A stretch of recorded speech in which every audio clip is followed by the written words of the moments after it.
रही बात जंगपुरा, जो ये गए हैं उनको पता है वहाँ मुस्लिम वोट ज़्यादा हैं, ये सिर्फ इसीलिए भागे हैं क्योंकि इनको मुस्लिम सपोर्ट मिलता है। जो कांग्रेस को पहले सपोर्ट मिलता था वो अब इनको मिलता है। सिर्फ वो पूरी दिल्ली को बर्बाद कर देंगे, पूरी दिल्ली का बंटाधार कर देंगे। उन्होंने अपने क्षेत्र में आज तक एक विकास का काम नहीं किया। इतना पैसा है उनको, एक गरीब बच्चे को फ्री नहीं पढ़ाया। ये पार्क के अंदर सारा का सारा सीवर का पानी आ रहा है, ये निकल के। और अभी तो इसके बाद आपको बताता हूँ जी, सीवर की तो आपने देख ली। आप इनकी शिक्षा क्रांति की जो ये बातें करते हैं, शिक्षा के अंदर इन्होंने इतना बुरा हाल कर दिया है दिल्ली के अंदर। 3 जनवरी स्कूल ब्लॉक नंबर 2 सरकारी स्कूल है, एक 14 साल के 9th क्लास के बच्चे का मर्डर हो जाता है स्कूल परिसर के अंदर, यहीं पर उसी का सहपाठी 9th क्लास का। तो ये क्या सिखा रहे हैं बच्चों को? क्षेत्र में ऐसे कौन से मुद्दे हैं जिन पर उप मुख्यमंत्री साहब काम नहीं कर पाए, या कहीं आपके विधायक काम नहीं कर पाए? क्षेत्र में कहीं ऐसे, अभी जैसे आप लोग बिजली का कर रहे हैं, मैं आपको अपना बिल दिखाता हूँ, अगर आप कैमरे में दिखा सकते हैं। कैमरामैन थोड़ा मेरा एक बिल 18,000 रुपये का है, एक बिल 3,000 रुपये का है। मेरा फ्लैट जो है वो 4 कमरों का सेट है, जिसमें 4 कमरे में लाइट, हॉल में 2 लाइट, पंखा चलता नहीं, एक गीजर है, इसके अलावा कुछ नहीं है। मेरे घर में कोई हीटर यूज़ नहीं करता, फ्रिज भी चलता है। इसमें 18,000 का बिल तो नहीं आना चाहिए। आपके सामने है, एक 18,000 के, सबसे नीचे 3,000 का है। बाकी जो 2 रेंटर हैं उनका किसी का 600, किसी का 700 रुपये।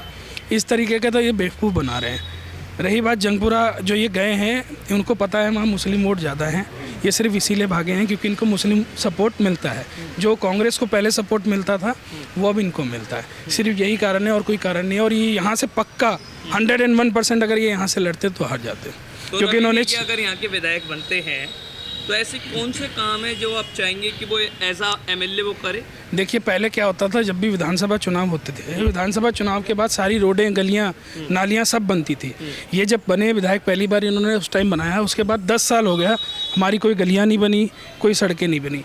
ये सड़क, जैसे भाई साहब ने भी जिक्र किया, 12 साल में इन्होंने ये सड़क बनाई। मेरी गली है वो पिछले 10 साल से वैसे पड़ी है, सीवर टूटे हुए हैं, सीवर ओवरफ्लो हो रहे हैं, कोई काम नहीं हुआ। कितनी बार कंप्लेंट करी गई, बहुत बार कंप्लेंट करी है, इनके ग्रुप में भी डाला। इनके जो ये अवध ओझा मेरे गांव से ही पढ़ते हैं, अवध ओझा की भी आपको मैं बता दूं, उन पे 9 केस चल रहे हैं। उनके कोचिंग के बच्चों ने उन पे रेप का केस लगाया है अवध ओझा पे। किसी बच्चे को उन्होंने आज तक फ्री ट्यूशन नहीं दी। यहाँ कह रहे हैं आज मैं IAS का हब खोलूँगा, ये खोलूँगा, आज तक एक बच्चा फ्री नहीं पढ़ाया। आपसे क्या उम्मीद है? यहाँ पे बिजनेस करने आए हैं, इनको अपना बिजनेस सेटअप करना है, कोचिंग्स खोलने हैं, बड़ी बड़ी फीसें लगानी है और कुछ नहीं करना। एक बात बताइए, आपने बहुत बड़ी बात बताई कि अवध ओझा पर तो खुद रेप के केसेस चल रहे हैं, वो यहाँ पर IAS कोचिंग क्या ही खोलेंगे। लेकिन वो तो कह रहे हैं कि अगर दिल्ली सरकार मुझे मौका देगी तो मैं तो पूरी दिल्ली में शिक्षा में सुधार कर ऐसा वो पूरी दिल्ली को बर्बाद कर देंगे, पूरी दिल्ली का बंटाधार कर देंगे। उन्होंने अपने क्षेत्र में आज तक एक विकास का काम नहीं किया। इतना पैसा है उनको, एक गरीब बच्चे को फ्री नहीं पढ़ाया। जिस बच्चे ने महीने की फ़ीस देने में लेट कर दिया, उस बच्चे को भगा दिया। ऐसे आदमी से हम कोई उम्मीद नहीं रख सकते। यहाँ तो लोगों को पता नहीं है, सिर्फ यूट्यूब देख लिया, फेसबुक देख लिया, उसको बड़ा आदमी बना दिया। गुरु है, शिक्षा अच्छी देता है, वो मानते हैं, लेकिन उस अनिल चौधरी के बारे में क्या कहना है? अनिल चौधरी जी का समय खराब है, वो गलत पार्टी में है। अगर वो भाजपा में जुड़ते, भाजपा से कहीं से सीट लेते तो हम ज़रूर उनकी उम्मीद करते, लेकिन चूंकि वो गलत पार्टी में जुड़े हैं, गलत संस्था के साथ जुड़े हैं, तो उनका उस चक्कर में कुछ नहीं है। अच्छे हैं, व्यक्ति एज अ व्यक्ति कहेंगे अच्छे आदमी हैं, लोगों से जुड़ते थे पहले, लेकिन अब उनका क्षेत्र में कोई वजूद नहीं बचा, सिर्फ और सिर्फ कांग्रेस पार्टी की। ठीक है, तो हम और कुछ लोगों से बात करेंगे। क्या नाम है? मेहरबान सिंह कंडारी। मेहरबान जी, किस पर मेहरबानी दिखाएंगे इस बार? BJP only BJP. क्या कारण है सर? भाई साहब, आप क्षेत्र में देख रहे हो कि बिजली, पानी क्या कहते हैं, नाले का पानी पिला दिया है। क्या करें? शिविर की सिस्टम ऐसा है कि सारे जिस गली में जाते हो, सारी गलियों में शिविर चौक है। हर एक आदमी क्या कहते हैं, रवि नेगी जी के यहाँ उसके लिए आता है, कंप्लेंट के लिए आता है। सिसोदिया जी कुछ भी नहीं कर पा रहे हैं अपने क्षेत्र में। बताओ। अभी आपको बताता हूँ, आप जिस जगह खड़े हैं, यहीं का जो सीवर की लाइन है, उसकी हालात मैं आपसे कहूँगा कैमरामैन से एक बार ये पार्क के अंदर दिखा दे। ये पार्क के अंदर सारा का सारा सीवर का पानी आ रहा है, ये निकल के। और अभी तो इसके बाद आपको बताता हूँ जी, सीवर की तो आपने देख ली। आप इनकी शिक्षा क्रांति की जो ये बातें करते हैं, शिक्षा के अंदर इन्होंने इतना बुरा हाल कर दिया है दिल्ली के अंदर।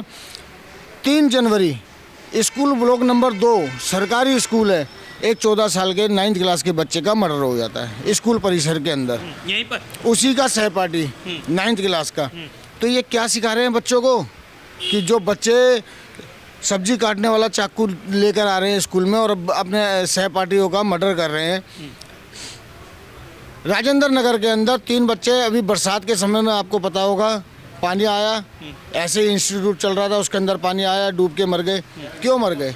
क्योंकि पिछले 4 साल में, कोई भी RTI डाल के देख लेना, पिछले 4 साल में किसी भी बड़े नाले का और बड़े ड्रेनेज का कोई भी टेंडर नहीं किया गया है। जब कोई टेंडर नहीं हुआ, कोई सफाई व्यवस्था नहीं हुई तो पानी अपने आप भरना है। इन्होंने कहा था मैं दिल्ली को झीलों का शहर बना दूंगा, तो दिल्ली को झीलों का शहर सड़क में नहीं बनाना था, दिल्ली को झीलों का शहर बनाना था तो झीलें बनानी थी, जमुना जी साफ करनी थी। साफ तौर पर कह रहे हैं काम नहीं किया है तो हम वोट भी नहीं देंगे, इस बार रवि नेगी आएंगे। बिल्कुल, ये तो आम आदमी पार्टी को भी पता है। अगर आम आदमी पार्टी को वोट चाहिए तो अपने काम पे वोट मांग लो। ये खूब कहते हैं हमने बहुत काम किया, अरे आपने काम कर लिया तो आप क्या नाम कहते हैं, अपने काम पे वोट मांगो ना। आप लोगों को लालच देकर खरीद रहे हो क्या? महिलाओं को 2100 दूंगा, पंडितों को 18,000 रुपये दूंगा। अरे भैया 12 साल से कहाँ गए थे ये सब? आज आप कह रहे हो ये बड़े बड़े बिल हैं, 50-50 हज़ार के बिल आ रहे हैं, मेरी सरकार आएगी मैं माफ़ कर दूंगा। यार आप ब्लैकमेल कर रहे हो। आज आप ही की तो सरकार है, अभी तो आचार संहिता नहीं लगी, आप तुरंत प्रभाव से उसको जीरो करो ना। आपने, आपका क्या नाम है? हरीश रावत। क्या कहना चाहेंगे हरीश? मैं केजरीवाल जी के ऊपर ये बोलना चाहता हूँ, केजरीवाल जी ने आज तक 10 सालों में दिल्ली के अंदर कोई ऐसा काम किया हो जो जनता के अंदर जागरूक हो, सबसे मेन बात। दूसरी बात, यमुना साहब के लिए पिछले साल साफ अपने मुंह से क्या बोला था, आपने भी वीडियो देखी है, सारी जनता ने वीडियो देखी है।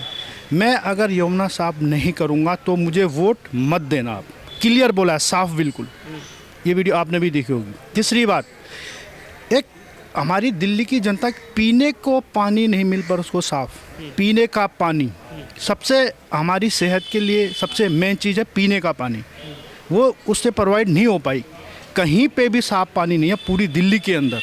अब केजरीवाल जी ने अभी 15 दिन पहले क्या किया, नल घर तो जल नहीं पहुंचा पाए, वो बिल्कुल नहीं पहुंचा। अब वो दिल्ली की जनता को कैसे पागल बना रहे हैं कि खुद टोटी खोल के और वो पानी पी रहे हैं कि जो उसी एक दिन पहले वो पाइपलाइन लगा रखी थी उन्होंने। मतलब एक नया घर बनाए, उसमें कहीं से पाइपलाइन लगा रखी है, वो साफ दिख रहा है बिल्कुल, और वो पानी खुद पी के अब हम दिल्ली की जनता को पागल बना। देखो मेरे को मैं साफ पानी पी रहा हूँ। आप जो भी बात बता रहे हो उन सब के बावजूद आम आदमी पार्टी और खुद केजरीवाल कह रहे हैं कि इस बार हम चौका मारेंगे, चौथी बार आएंगे।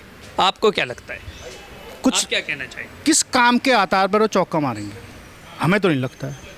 दिल्ली का यूथ, मैं यूथ हूँ, दिल्ली का यूथ इस बार अच्छी तरह से समझ गया है। आपने बोला आप दिल्ली का युवा जी, एक युवा के तौर पर आपकी क्या सोच है? आप क्या चाहते हैं कि चाहे बीजेपी आए, कांग्रेस आए, आप आए, ऐसी सरकार कौन सी काम करे जो युवाओं के लिए मिसाल बने? युवाओं के लिए हमारे जो भारतीय जनता पार्टी है, हमारे जो शीर्ष नेतृत्व, हमारे यशस्वी प्रधानमंत्री नरेंद्र मोदी जी बैठे हुए हैं, वो पूरी टीम को लीड करते हैं, पूरी रिपोर्ट लेते हैं। हमें भी पता है, हम भी युवा नेता हैं, हम भी एक युवा मंत्री हैं, तो हम एक एक चीज़ समझ रहे हैं। तो हमको इस बार तो बदलना ही है, कमल का फूल खिलाना ही है पूरे बहुमत से।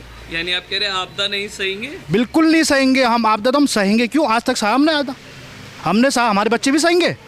हम इसलिए पैदा हुए? नहीं, ये चीज़ों को हम चेंज करेंगे बिल्कुल।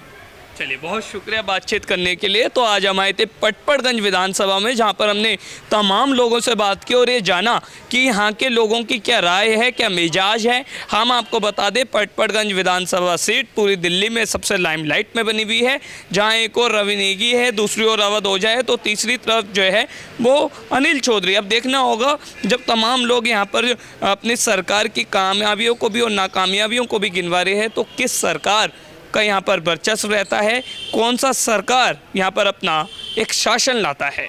वीडियो जर्नलिस्ट गौरव के साथ चिराग जैन, दिल्ली। आप देख रहे हैं सौगंध टीवी, सौगंध वतन की।